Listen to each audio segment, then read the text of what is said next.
The United States has imposed over $500 billion in tariffs on Chinese goods since 2018. China paid none of it.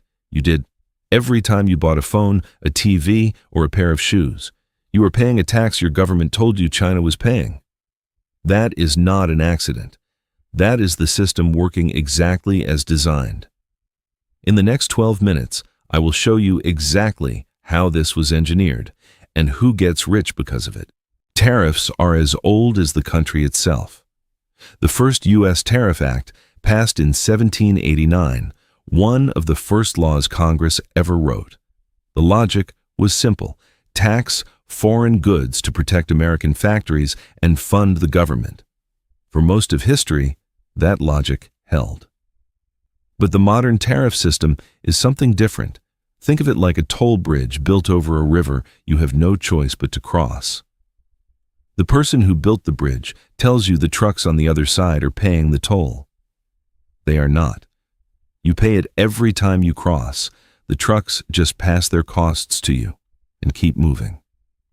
In 2018, the Trump administration imposed its first round of tariffs on Chinese goods: steel, aluminum, then electronics, then nearly everything. The stated goal was to punish China, rebuild American manufacturing, and close the trade deficit. By 2020, tariffs covered over $360 billion worth of Chinese imports. By 2025, that number had climbed past $500 billion. The villain in this story is not one company. It is a structural misunderstanding, engineered into every press conference, every news segment, every political speech, about who actually writes the check. But here's what they never teach you in school. The word tariff does not mean China pays. It means the American company that imports the Chinese product pays, and there's only one place that company can get that money back. Here's the first revelation. A tariff is not a bill sent to China. It is a bill sent to the U.S. importer, the American company buying Chinese goods. That company then does exactly what any business does when its costs go up. It raises prices. It works like shipping insurance. The shipper does not eat the cost of a storm. They build it into the quote. The importer does not eat the tariff. They build it into the price. You see the product on a shelf. You see no tariff. You pay it anyway. The Federal Reserve Bank of New York studied this directly.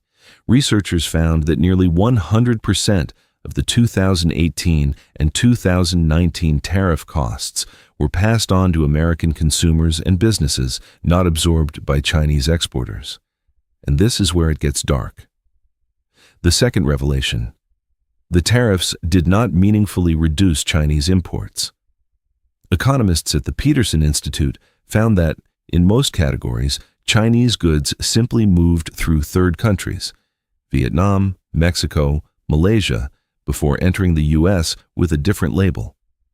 The supply chain rerouted, the price went up, China's factories kept running. It works like water finding a crack. You block one path, the flow doesn't stop. It finds the next opening. Except in this case, the longer route adds cost, and that cost lands in your cart at checkout.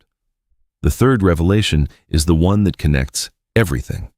American companies that relied on Chinese supply chains had a choice: find new suppliers, reshore production, or pass the cost to consumers. Reshoring is expensive and slow. New suppliers take years to certify. So the overwhelming majority did option 3. The number I am about to show you will make you angry. A 2020 analysis by economists at Columbia, Princeton, and the Federal Reserve estimated that U.S. consumers and companies paid an extra $51 billion per year because of the China tariffs, every year. That is $51 billion, roughly equal to the entire annual budget of the U.S. Department of Energy, taken directly from American wallets and sent to the U.S. Treasury, not sent to fix Chinese trade practices, sent to the U.S. government as revenue. Follow the money. Because here is what the tariff debate almost never mentions.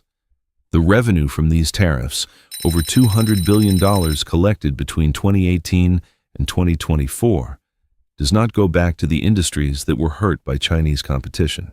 A small portion went to the Market Facilitation Program, direct payments to American farmers who lost Chinese export markets due to retaliatory tariffs. The rest disappeared into the general fund. The steelworker in Ohio did not receive a check. The consumer who paid $120 more for a laptop received nothing. Now, look at who lobbied hardest for tariff exemptions. Companies including Apple, General Motors, and dozens of others spent millions in legal fees applying for Section 301 exclusions, official waivers that let specific products bypass the tariff entirely. These exemption processes were managed by the U.S. Trade Representative. Large companies with dedicated trade counsel won them far more often than small businesses without legal teams. The National Retail Federation, the Consumer Technology Association, and the U.S. Chamber of Commerce all publicly documented the consumer cost of tariffs in detailed reports. They lobbied, accurately, that American households were absorbing the tax. Their research was published. It received limited attention. Meanwhile, domestic steel and aluminum producers, the industries the tariffs were designed to protect, saw short-term revenue gains. U.S. Steel's stock rose sharply in 2018. Nucor reported record profits. The protection worked for them. For downstream manufacturers who buy steel, car makers, appliance companies, construction firms, input costs rose significantly. Nobody sued them. Here is why. The tariff authority comes from Section 301 of the Trade Act of 1974 and Section 232 of the Trade Expansion Act of 1962. The President has broad statutory power to impose these tariffs with limited congressional override. Multiple legal challenges were filed, and nearly all failed at the Court of International Trade and the Federal Circuit. The most disturbing part? This was all completely legal, and it still is. Here is the fact nobody is talking about. When the Biden administration took office in 2021, most expected the China tariffs to be removed. They were not. They were largely maintained and, in some categories, expanded. The administration kept tariffs on solar panels, electric vehicles, semiconductors, and medical equipment, raising rates on Chinese EVs to 100% by 2024. This is the twist. Tariffs marketed as a Trump trade war became a permanent feature of U.S. economic policy, adopted and extended by the administration that campaigned against them. They are no longer a negotiating tactic. They are infrastructure, and you are the funding mechanism. Now let us calculate the real cost to you personally. The average American household spends approximately $1,800 per year on goods directly affected by China tariffs: electronics, clothing, furniture, appliances, toys. Economists at the Tax Foundation and the Yale Budget Lab both estimated that tariff pass-through costs the typical American household between $1,200 and $1,900 annually. Use $1,500 as the midpoint. Over 10 years, the average American household pays approximately $15,000 more for the same goods because of tariff pass-through costs embedded invisibly in every price tag. $15,000, enough to fully fund 2 years at an average community college, enough for a reliable used car, enough that, if redirected into a basic index fund, would have grown to over $24,000 at a 5% annual return over the same decade. And the most shareable part of this entire story, the U.S. trade deficit with China, the number the tariffs were explicitly designed to reduce, was larger in 2022 than it was in 2017, the year before any tariff was imposed.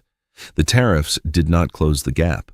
They collected a tax from American consumers, enriched domestic producers in protected industries, funded the federal government, and left the fundamental structure of U.S.-China trade almost entirely intact.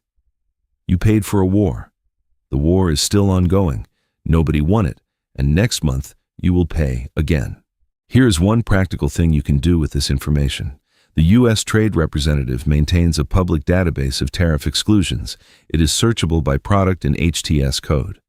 Before a major purchase, electronics, appliances, furniture, you can look up whether the product category carries an active Section 301 tariff.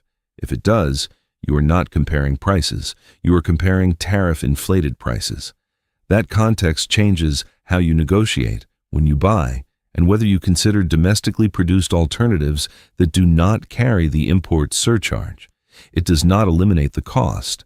Nothing you do individually eliminates a structural tax. But knowing the cost exists, knowing it is not an accident, not a market fluctuation, not inflation, means you are no longer just a passenger in a system designed to extract from you quietly. The question worth debating is this: should U.S. tariff revenue be required by law to compensate American consumers who absorb the cost? Or is quietly taxing American households to fund geopolitical leverage simply capitalism working as intended? Leave your answer below. I want to see both sides argue this out. Next week, we are looking at something you use every single day, something even more precisely engineered to cost you more than it ever needed to.